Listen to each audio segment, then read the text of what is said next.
Hello everyone, welcome back to my channel ज्ञान भंडार explore. आज भिडियो रे आमे श्री अरविंद स्कूल रो पंचम श्रेणी आम भाषा दुनिया बहिर चतुर्थ अध्याय पाठटीर ना हैला हेमंत। ए पाठर प्रश्नोत्तर गुड़िक करबा। ताले भिडियो को शेष पर्यंत देखिबे। जदि चैनल रे नुआ आइथिबे ताले चैनल को सब्सक्राइब करे बेल आइकन को प्रेस करनेबे जहा द्वारा एही परि नुआ नुआ वीडियो सब देखिबा को पाइबे। ताले भिडियो को आरंभ करबा। माले प्रश्न 1 करबा उत्तर कहबा और लिखबा।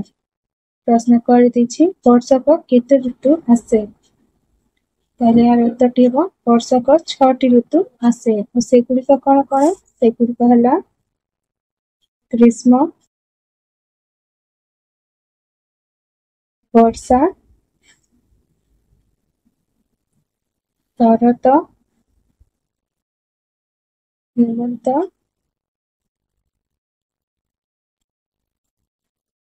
शीत और बसंत। बुझी पाला ताहले भी प्रश्न ख बुझबा।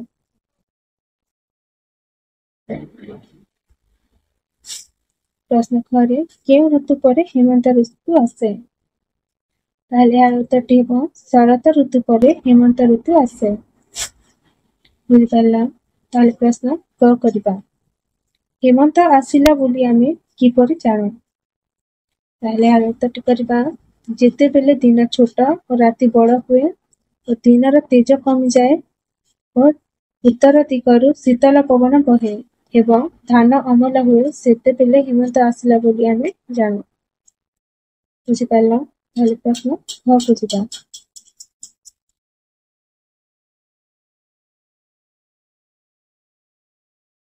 प्रश्न केउ फूल फुटे। एही ऋतुरे नील कुमुद फूल फुटे। बुझिपाला ताहले प्रश्न न करबा। कृषक माने काहे खुशी हुअन्ते। ताहले यार उत्तरटी करबा कृषक माने धान काटी धान को अमल करी खुशी हुअन्ते। बुझिपाला ताहले प्रश्न 2 करबा। सब प्रसंग सरलार्थ लिखिबा। पवित्र भारत समय नरे भगवती घरे स्नान करी मर्त प्रभुଙ୍କ नाम संकीर्तन रे। ताहले यार सरलार्थटी लिखिबा।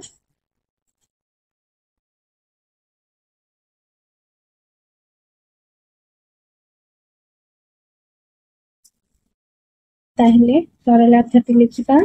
प्रथमे लिखिबा उक्त पद्यांशटी आम भाषा दुनिया बहिरम हेमंत पाठर संकृत। एठारे कवि हेमंत ऋतु व सौंदर्य विषय वर्णना करिसंते।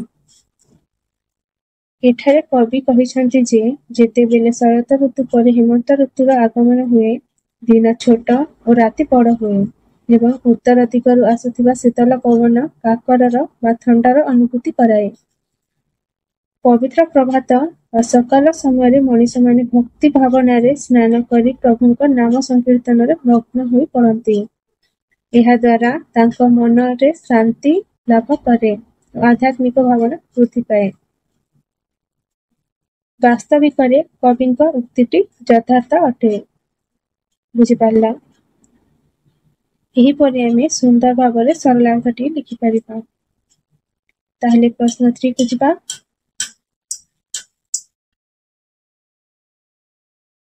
ताहले आमे प्रश्न 3 करिबा। एगुड़िकर शब्दार्थ लिखिबा। शब्द गुड़िक है अंत न्यून कमल मर्त सरोवर आकुल जूर और विपुदया। ताहले एही शब्द गुड़िकर अर्थ लिखिबा। अंतर कौन हेबो शेष न्यूनर छोट कमलर पद्म मर्त्यर पृथ्वी सरोवरर पोखरी आकुलर अस्थिर बा अशांति अशांति मध्य हेबो।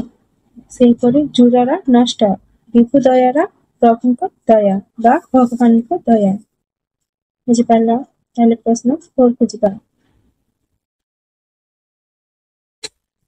ताले प्रश्न 4 करबा।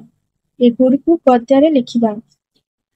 शब्द गुड़ी कहला भुवने आगामी समय भगति आनंदे ताहले एही शब्द गुड़िकर गद्य रूप लिखिबा भुवन हब भुवन आगमी हब आगमन समय हब समय भगति हब भक्ति आनंद हब आनंद बुझिपार ताहले प्रश्न 5 को जिबा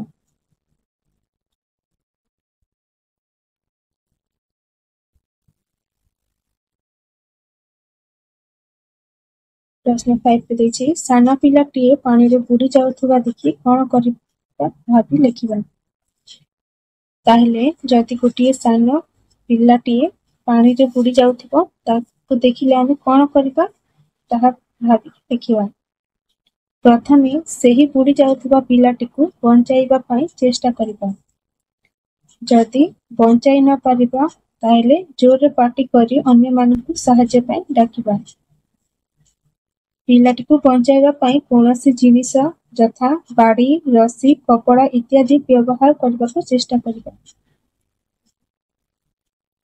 परे पिलाटीकु पानीरु बाहर करिबा परे तुरंत एम्बुलेंस को फोन करी डाक्टरखाना नेबा पई व्यवस्था करिबा एही परे आमे पिलाटीकु बुड़ी जाउथिबार बंचाई परिबा बुझि पारला ताहले भिडियोटिकु शेष पर्यंत देखिबार आपण मानकु अनेक धन्यवाद जदि भिडियोटी आपन मानकु भल लागिछि ताहले लाइक शेयर सब्सक्राइब करबे।